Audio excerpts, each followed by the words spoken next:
If you were a kid in the 90s that loved that box of seasoned rice, then this recipe is for you.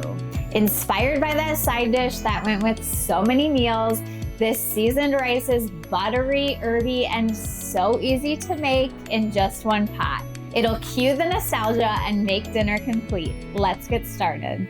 I've got my large saucepan over about medium heat, and I'm gonna add in the butter and let that melt. Now, while this is melting, I wanna talk about our rice. We've got long grain rice here, and I have washed it. So I definitely recommend rinsing your rice. Go ahead and swish your hand around there, get all that dust and dirt off of it. It also helps remove some of the starches that keep it clumped together so that the rice is really nice and fluffy and not clumpy and mushy and gross. So you should definitely do it. Man, why does butter smell so good? Butter is melted, it's just starting to bubble. So now we're gonna add the rice and toast it for a couple minutes.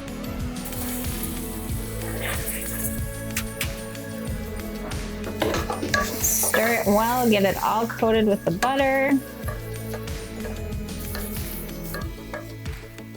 And then we'll let it toast up for a few minutes. It already just smells so good just from that butter. Okay, it's getting nice and fragrant. It's just like nice and toasty and buttery.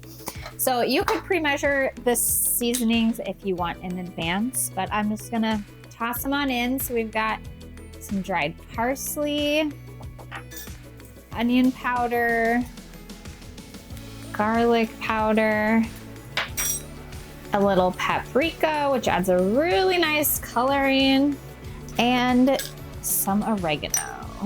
Then we'll also add in some kosher salt.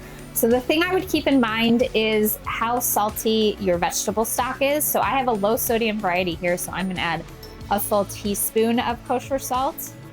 But if you have a full salt stock, you probably wanna add a little less, like around 3/4 of a teaspoon.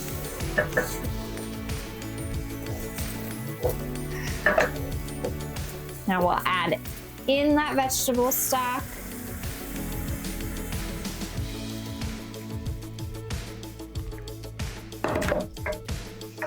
And we're also going to add in some vegetable bouillon. This just adds even more umami flavor and it gives it a really nice depth. Give it a stir so that that bouillon dissolves into the broth before we continue. I like to make sure that all the grains are off of the side as well. We're gonna bring it to a boil now with the lid off so that we can see it. And then we're gonna reduce the heat to like medium lowish. So it's at a simmer, but not boiling too fast or the bottom of the rice will burn. So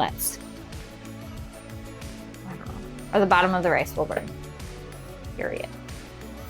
It's definitely boiling now. So I'm gonna reduce the heat to bring it to a low simmer. And then we're gonna cover it for 15 minutes. Yes, don't peek either because that'll let the steam escape and it leads to uneven cooking, drier rice, just things we don't want. So leave that lid on. After the rice is cooked for 15 minutes, turn the heat off and let it sit for 10 more. Still, do not open the lid as tempted as you might be. So this rice has sat for its 10 minutes. And now I'm gonna open the lid. It's hot. Ta-da! It smells so good. So grab a fork and then we're just gonna fluff it up. Get all those spices all mixed in.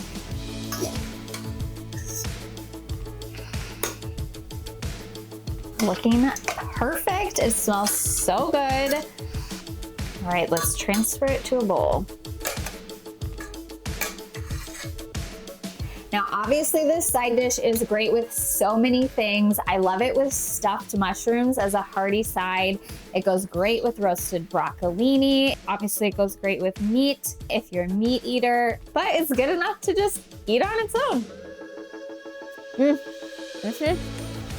It's so good. It's so nostalgic for me. It's just like those boxes, but so much better. It's buttery, it's herby, it's savory, but it's not overpowering, so it truly goes with everything. Find the full recipe at forkinthekitchen.com. I've linked it below for you, and I will see you back here next week for another meatless meal that everyone will love. Until then, happy eating. I've got my skillet. It's not a skillet. Saucepan, right? Okay. Whew. That was a big one. Pause on. Okay.